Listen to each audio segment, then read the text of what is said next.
मेरा नाम श्रीमान मोहनलाल राजपूत है जी। और मेरे को चार्जशीट दी गई है उनको अधिकार कौन से क्षेत्र में केस नहीं में था आ रहे हैं? जी।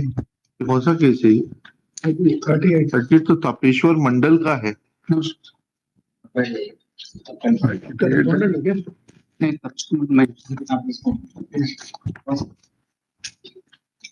बताइए क्या है ये मैटर?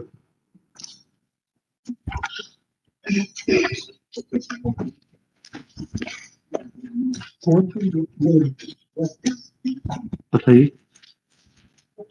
किस ग्राउंड पे चैलेंज कर रहे हैं आप चार्जशीट? स्थगन चाहिए था उसमें, मैं कुछ प्रार्थना स्थगन ऐसे थोड़ा मिलता है भाई। तो समझाइए, तो केस तो समझाइए। सर। ये स्थगन कोई ऐसा आइटम नहीं है कि आप दुकान में गए और आपने उठाकर हमने आपको दे दिया। जी सर। समझाइए तो। सर सीबीआई ने कुछ हमारे खिलाफ वो कंपनी को पेपर दिया, उसके स्थगन हमको कंपनी हमको चार्जशीट दिया था। फिर चार्जशीट के बाद उसका इंक्वायरी हुआ सर। हाँ। और इंक्वायरी होने के बाद फिर अभी लास्ट में ये 13/2 को हमको सेकंड शोकाज नोटिस दिया। हाँ। तो इसमें ऑर्डर दिया, फिर हम उसके वो जो फाइंडिंग रिपोर्ट था उन्हें सबमिट किया गया था सर जी। तो हमने मांगा, फिर फाइंडिंग रिपोर्ट उन्होंने 18 को हमको दिया।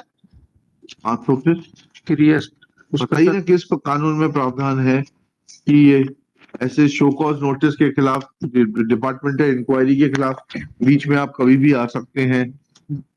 नहीं सर, वो 16 को मैं लगाया था सर, यहाँ पर आवेदन, आप कोर्ट में आवेदन लगाया था 16 का। किस चीज का आवेदन है, वही तो समझना चाह रहे हैं। राइट पिटीशन दिए थे सर, वही जो सेकंड शो का नोटिस दिया तो उसके अगेंस्ट में लगाया। ऐसे बताइए ना कहाँ मेंटेनेबल है सेकंड शो कॉज नोटिस के विरुद्ध?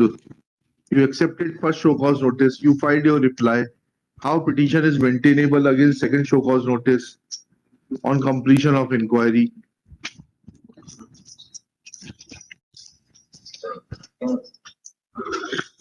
बताइए थोड़ा सा, बताइए तो। वही सर, इसका जो फाइंडिंग रिपोर्ट था ये आया, फिर उसको सुनाना चाहते हैं। यहाँ थोड़ा ना चैलेंज किया जाएगा। जाइए जांच अधिकारी को बताइए सारी बातें। फिर उनका फाइंडिंग रिपोर्ट जब आ जाएगा फाइनल रिपोर्ट, आपको पनिशमेंट हो जाएगी तो आइएगा। ऐसा इंटरवीनिंग स्टेजेस में आने का तो कोई प्रावधान नहीं है। फाइंडिंग रिपोर्ट इसमें दिया गया है सर, ये पेज नंबर 9 में। ठीक है, क्या कहा फाइनल रिपोर्ट में? पेज नंबर 9 चलिए, क्या लिखा पेज नंबर 9 में आपने? प्रबंधन पक्ष द्वारा संबंधित आरोप पत्र पर चल पेज रही नंबर 9 ऑफ व्हाट? हाँ, पेज नंबर 9 में सर पढ़िएगा क्या।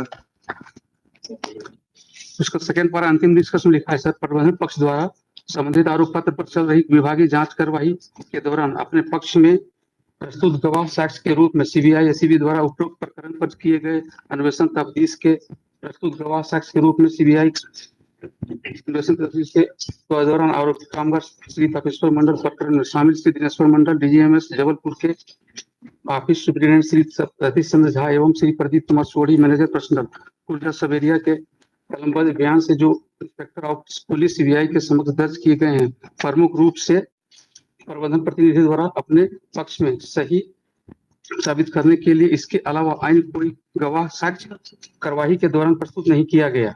आरोप पक्ष ने अपने बचाव में कहा कि प्रबंधन प्रतिनिधि द्वारा प्रस्तुत साक्ष्य जो कि सीबीआई के समक्ष दिए गए बयान पर आधारित है को स्वीकार नहीं किया जा सकता। इससे क्या हुआ? तो वहाँ इंक्वायरी में प्रमाणित होगा ना कि क्या हो रहा है क्या नहीं हो रहा है। इंक्वायरी हो गया माय लॉर्ड, इसका फाइंडिंग रिपोर्ट है ये। हाँ ठीक है, फिर क्या हुआ? आरोपी कामगार की ओर से कहा गया कि पुलिस कस्टडी में दर्ज किए गए किसी भी बयान स्वीकारोक्ति को मान्य नहीं किया जा सकता जब तक कि ऐसा स्वीकारोक्ति magistrate under the court of original procedures 1882 स्वयं के दर्ज किया नहीं गया हो। अतः जांच कार्यवाही से यह निष्कर्ष निकाला जाता है कि जांच कार्यवाही में प्रस्तुत दस्तावेजों साक्ष्य से यह स्पष्ट है कि श्री तपेश्वर मंडल ने एसईसीएल में नौकरी पाने के लिए एवं डीजीएमएस से मानिक सरदार एवं ओवरमैन सर्टिफिकेट की परीक्षा पास करने के लिए किसी भी प्रकार की कोई धोखाधड़ी या बेईमानी नहीं की। अतः कंपनी द्वारा प्रमाणित अस्थायी आदेश की धारा 26 के कंडिका 26(1) के तहत लगाए गए आरोप सिद्ध नहीं होते। प्रबंधन प्रतिनिधि जांच कार्यवाही में प्रस्तुत दस्तावेजों जांच और क्रिमिनल केस के पैरामीटर्स अलग अलग हैं। अगर आप क्रिमिनल केस में चार्ज प्रूव नहीं हुआ है, इसका मतलब ये नहीं है कि आप विभागीय जांच में ऑटोमेटिकली बरी हो जाएंगे। इंक्वायरी पूरी हो जाने दीजिए, उसके बाद अगर आपको खिलाफ को कुछ कार्रवाई करते हैं तो आइएगा कोर्ट में। इंक्वायरी का फाइनल रिपोर्ट से इंक्वायरी पूरा हो गया सर। अरे भाई, तो फाइनल रिपोर्ट हो जाने दीजिए ना, वो कार्रवाई करने दीजिए, आपको नोटिस मिलेगा ना। ये फाइनल रिपोर्ट है हुजूर, ये जो दिया है। ये तो क्रिमिनल केस की है। नहीं सर, यही जान वो विभागीय जांच की हुई है जो कहाँ है विभागीय जांच की? पेज नंबर पेज नंबर 9 में है सर। पेज नंबर 9 में पढ़िए ना, आप फिर से पढ़िए इसको।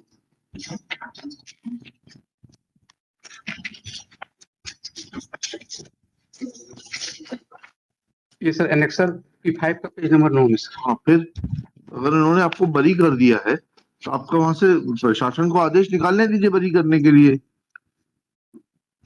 सर वो इसमें एक 3 ठो धारा लगा था, तो 2 में से इसे किया है सर। और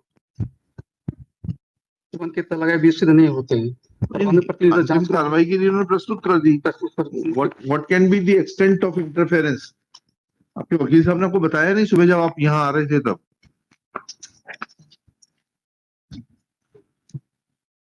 उन्होंने जांच रिपोर्ट दी है, डिसिप्लिनरी अथॉरिटी का यह विवेक है कि वो उस जांच रिपोर्ट को स्वीकार करता है अस्वीकार करता है। How can we question proceedings at this stage? कोई जजमेंट दिया होगा ना आपके विद्वान वकील साहब ने?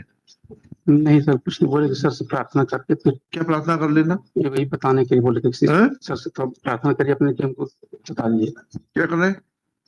बताने के लिए बोले कि सर से तो वो तो आपने बता दिया, हम कन्विंस नहीं, आपकी पिटीशन खारिज कर रहे हैं, वकील साहब को बता दीजिएगा।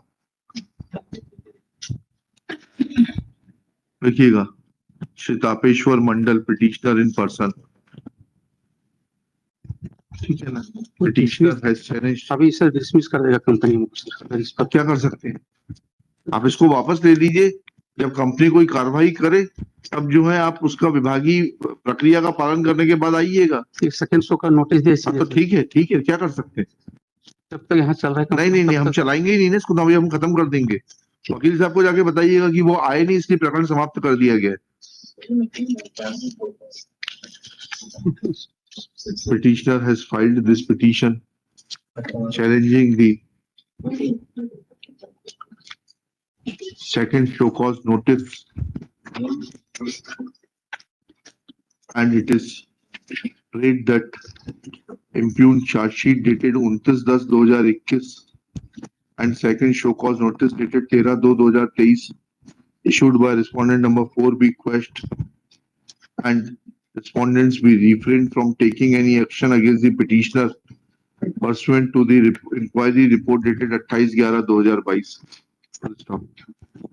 After hearing Shri Mandal, I do not find any ground to show indulgence in the matter of disciplinary proceedings. The right of the disciplinary authority to disagree with the inquiry report and take a contrary view cannot be curtailed at this stage. If any order of punishment is passed against the petitioner, then it will be subject to the disciplinary proceedings like appeal, revision, etc. And therefore, this petition is clearly premature. It is dismissed.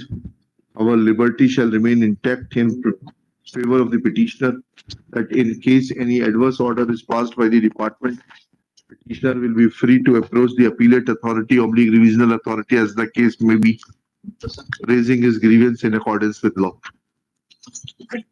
चलिए।